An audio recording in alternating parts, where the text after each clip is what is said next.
Welcome to Super Rant Season 1 Doomsday Preppers. Here we rewatch superhero movies to explore how they build towards bigger stories, starting with Avengers Doomsday and the MCU.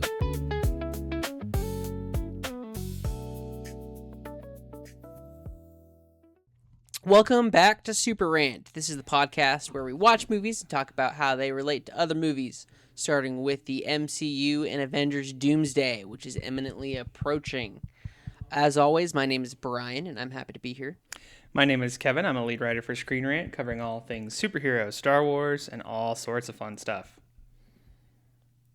This week, we'll be talking about Black Widow, which came out in what year?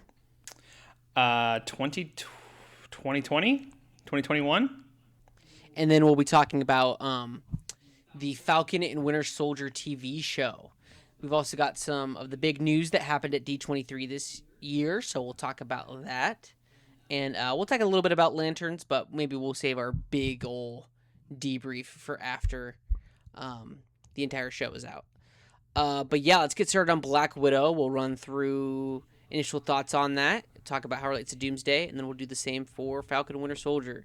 So Black Widow, Kevin, scale of 1 to 10, where do you land? Scale of 1 to 10.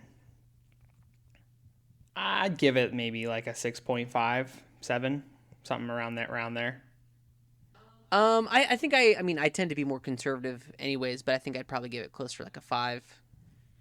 Sure. I think that there are parts of the movie that I really like, but I think it has a lot of issues. I think one of them being a Black Widow movie should have happened way sooner. Oh, yeah, absolutely. I think the timing of this movie taking place before Infinity War, but coming out after Endgame is rough. Yeah. It's the issue that I've talked about before about like knowing where a character is going to end up creates for hard storytelling, and I don't know if they ever got around that. Yeah, it makes the stakes kind of tricky. No, but you're right about that.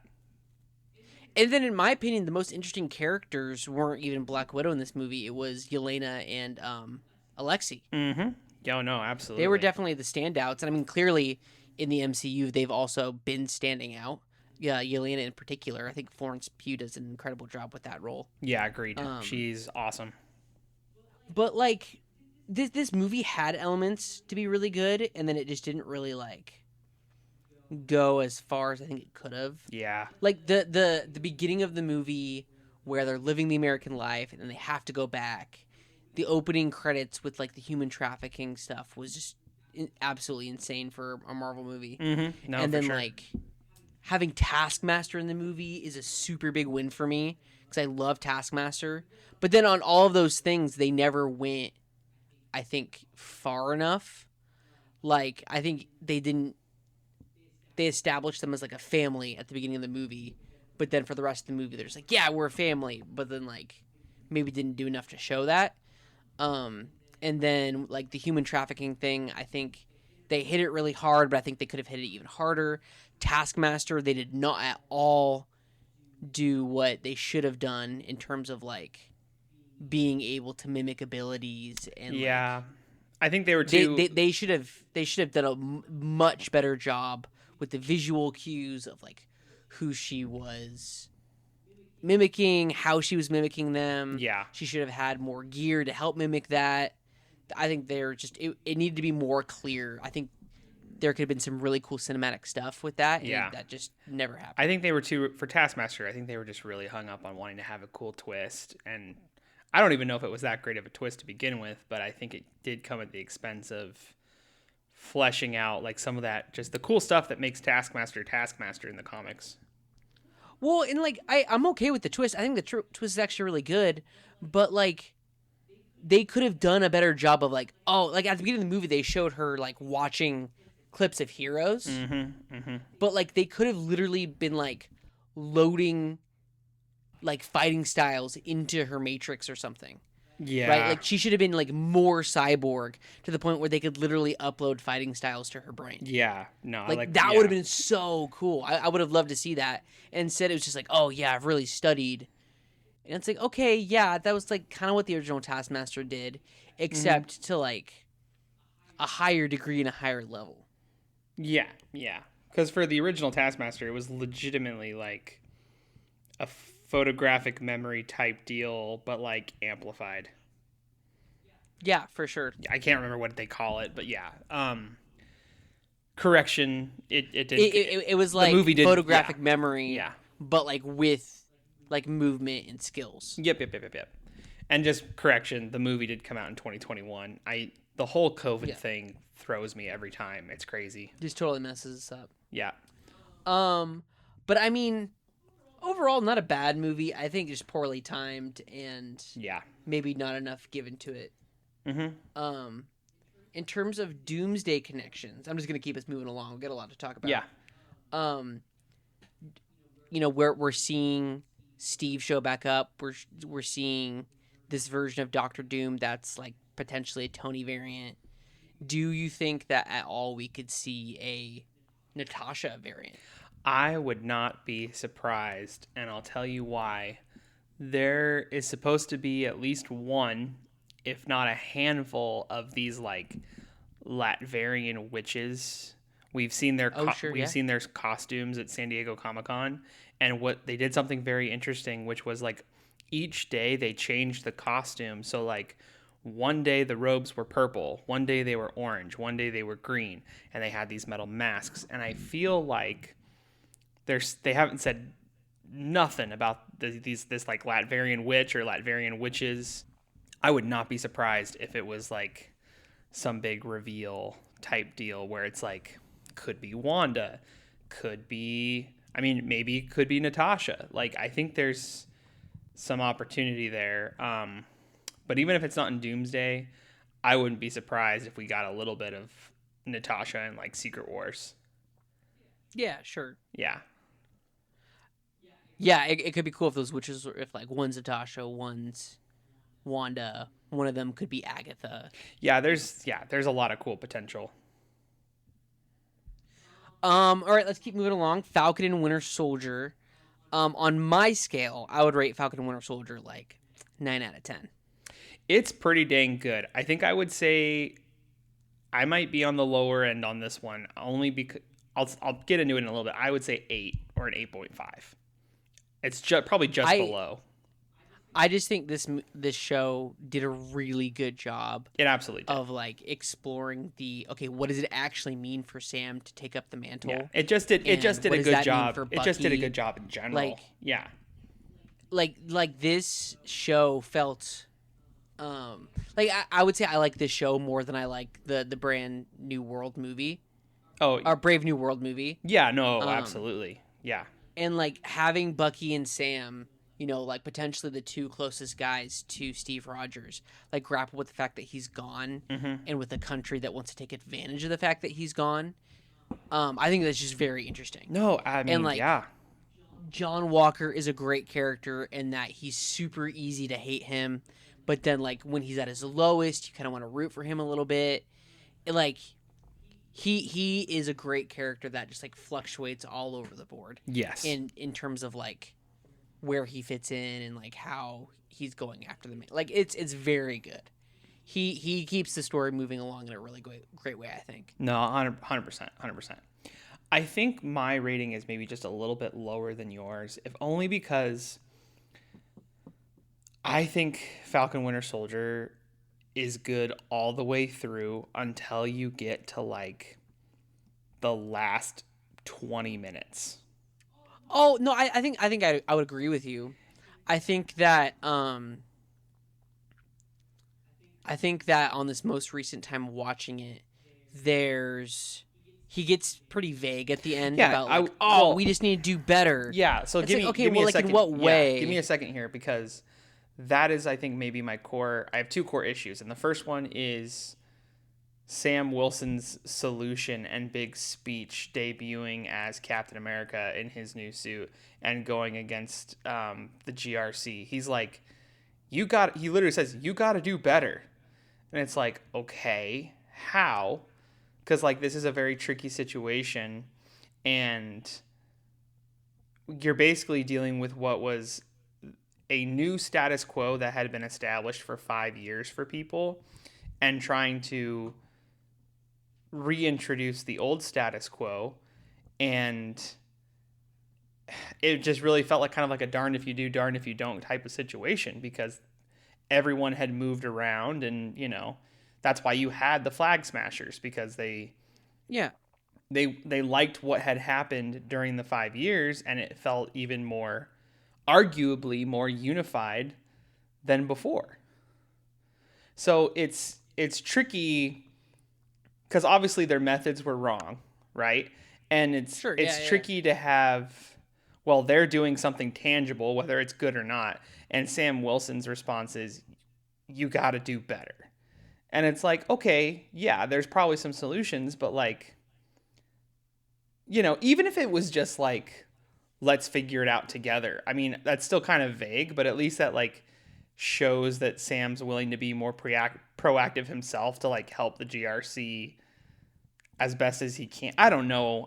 It was just, it felt like it didn't need to be a situation that made things so tricky right off the rip for this finale. And I don't know. I don't know if they like wrote themselves into a corner. And I think this is the same issue with Black Widow.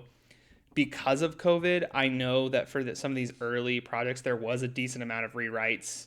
And and there's clearly some scenes where they're rewrites they're and reusing reshoots. sets. Like if I remember right, Falcon Winter Soldier was initially going to their plot was going to involve like a really big like outbreak, and they completely scrapped that because of COVID for obvious reasons. Well, like it's clear that the show definitely suffers from that a little bit. Like I mean, there are scenes that I'm thinking specifically of like scenes with like Val and John Walker, where like at the end when he becomes U.S. agent, why are they in the courtroom? Doesn't really make any sense. Like they're clearly reusing sets because they had to. Exactly, 100%. And that being said, it's actually still quite remarkable that Falcon Winter Soldier is as good as it is considering all of the challenges, because at the end of the day, it is absolutely one of the MCU's best shows. Well, so the way I see it is, if Far From Home is the epilogue to Tony's story, then Falcon and Winter Soldier is the epilogue to Steve's. Oh, 1,000%. And so, like, to keep the Doomsday connection, right? We're gonna get a Sam Wilson who has come to terms with being Captain America. And what that means, and then Steve showing back up again. What does that do to him? What does it do to What Bucky? is that? How does that change how does that change the conversation? Does it change the conversation? I mean, I know at one point in the comics they had two Captain Americas, one with Sam, one with Steve. But like, what does that mean for the MCU? Like, is this the same Steve? Is this a Steve that's okay with him, with Sam being Captain America? Like, I think there's a lot of opportunities to explore that a bit too, and like, we don't know at what level Sam will be in this movie. Like, we know he's going to be like somewhat of a main player. We don't know if he's the main player or not. But yeah, it'll be interesting to see, and like, I hope that he doesn't get sidelined because Steve's back. Like, I really do enjoy Sam Wilson as Captain America. I think he's great. I think there's lots of really engaging like combat scenarios with the wings and the shield, which we saw in this show, which is incredible. But then also like the way that he goes about handling situations. Like we see him flex his his muscles as like a vet's like when he was doing the support groups and stuff. Yeah, like we see him get to flex those muscles in this show.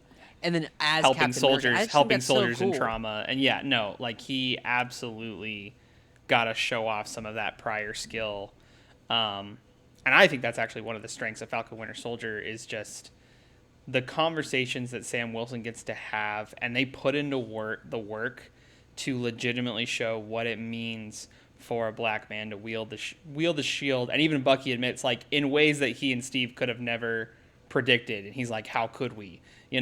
And I think the conversations that come into play before the finale are super solid. Yeah. Well, and like the stuff with Isaiah Bradley is super it's good incredible. Too. And that is like, something that continues into Brave New World that I actually really, really like. Yeah. But yeah. So let's talk about D23. You were there. You got to see some of the cool stuff that happened. Yes. It is why we did not do an episode last week, because I was in California. Yeah. So let's talk through. I mean, there was a new Doomsday trailer, which looks incredible. Yes. Let's start there. Just doesn't because... reveal a whole bunch more other than like he really is Victor Von Doom. Yeah, as far as... Well, I want to get into that. So it was the same trailer, the exclusive trailer that they released at San Diego Comic-Con. They publicly released after the announcement at D23. So yeah, it kicks off with Sue Storm being like, Victor was the smartest guy in every room. He used to be kind. He used to be caring. Then he lost everything. I didn't realize... I knew he was lost. I didn't know how broken he was, right? And then you get this moment where Reed is grabbing Doom and is like, Victor, what did you do, right? So... clearly there is a prior history with the Fantastic Four and Victor Von Doom. Here's what's interesting, though. On the show floor at the Anaheim Convention Center, they had, kind of like they did 2 years ago, a big TVA installation where they walk you through all these time doors. And basically, as you go through each room, there's kind of like they're kind of look like sets, and it's like a bunch of the costumes and stuff, right? So we went in, and they had like Mystique and Nightcrawler and the new Avengers costumes, and it was pretty cool. They had a good selection. But when you go, there was a Latverian throne room area with Doom's costume in front of the throne. It wasn't the costume we've been seeing in that's right. Doomsday. It was the costume that looks to be the same costume from Fantastic Four's post-credit scene, where he's like taking Franklin, their Reed and Sue's son. So I'm wondering, and some people are theorizing this online, and I don't know how much I subscribe to it or not, but because there's two different Doom costumes, are we dealing with two different Dooms? Like, is there... It could be two different Dooms. It could be a Doom bot. It could be that he upgrades his armor part of the way through. Yeah, but it's like... I guess the bigger question here... what my question is... Okay, can I ask you a question about the Doom costume? Mm-hmm. Yep, go for it. So when you look at the one that's like armored, it does look like there's different symbols and stuff. Yes. So I want to talk about that a little bit with Shang-Chi next week. But when Shang-Chi came out and when Ms. Marvel came out, we talked a little bit about like, oh, maybe Kang will be searching for these different artifacts to gain control. And now Kang is no longer the guy. But what if they are still doing that? And what if like the 10 rings are at play here?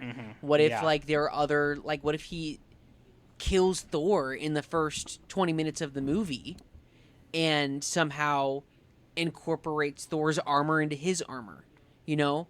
Like, so what if it isn't, what if this is like beginning of the movie, end of movie Doom, where throughout the movie he's amassing power, killing heroes, and amassing their power and taking power from them. Because I mean, like one of the chess pieces, it's like different from the one on the left, and one of them looks Asgardian, and one of them looks like Captain Marvel's symbol almost. Yeah, that's what I'm saying. No, I like that. I like that he's idea. stealing power. The other thing I'm wondering about is like, okay, are Reed and Sue just assuming it's their Victor, and then we're dealing with a completely different Doom from another timeline reality? I feel like it's crazy how much we still don't know, and to be honest, I absolutely love it, and I think it's fascinating, and I'm really excited about it. Well, a lot of the Doom stuff that we saw in this trailer looks great. Like him jumping out of the building and landing is very cool. Him summoning the Sentinels is very cool. And we talked a lot about this trailer a couple episodes ago when it came out at Comic-Con. Something we haven't talked about yet. Yeah. Is there people from D23 were able to get their hands on this Doctor Doom collectible statue. And yes. They came with different items. One of the items was like a book, which that could mean, literally anything. It could just be a book. But then there was also like this kind of key thing. It was like this kind of like flat cross section. Some kind of device, handheld device. Yeah. Yeah. And I wonder I mean, who's to say what that is? It could also be from concept art that's not even in the movie. Right, right. But I am not well versed in this item, so you'll have to explain it to me. Could that be like the ultimate nullifier? I saw some theories online. So the ultimate nullifier was a very classic device created by Reed Richards, which I believe first came into play with Galactus. Well, yeah. I mean, there's all kinds of things it could be. I mean, maybe it's even just so like one of the big thing that Doom has is time platform. Yeah. So maybe that just activates his about time ago, platform. I think. Yeah. So like, it's possible. I mean, It's some sort of MacGuffin. No, definitely. Yeah, it'll be interesting to see how whatever this is comes to play. But yeah, do you want to talk about some of the other Marvel reveals? Let's talk primarily, because there'll be lots of opportunity to talk about more Marvel stuff in the future. Mm-hmm. Let's talk primarily about X-Men. Yeah. So X-Men cast reveals. They had Sadie Sink on stage. They had Cyclops, which is Kit Connor. They had Samara Weaving as Emma Frost. I'm looking up. Is it Christopher Abbott for Xavier? Yeah, Christopher Abbott for Xavier. And then they also had Storm, which is going to be Maya Boyd. And that was kind of like the main X-Men we know about so far. And then the big reveal was Adam Driver. He wasn't on stage, but they did like a recorded message, and he made some sort of joke about like, I thought Kevin Feige met on the soundstage. And then he's like, and I'm going to play Magneto. And then he was like, just kidding. And he goes, I'm playing Nathaniel Milbury, which is one of Which I thought that was weird. Yeah. Because, like, people were excited about Magneto, and then, like, when he said Nathan Milbury, people were like, who? When he could have just said Mr. Sinister, and he would have gotten a bigger reaction. Well, who knows? Maybe it's going to be a bit of a slow burn for Mr. Sinister. Sure. But yeah, Nathaniel Milbury is an alias for Mr. Sinister. His real name is like Nathaniel Essex. He's like an evil geneticist. He was like obsessed with Darwin's theories, and then believed it was like his sole purpose to like bring humanity to the peak of its evolution.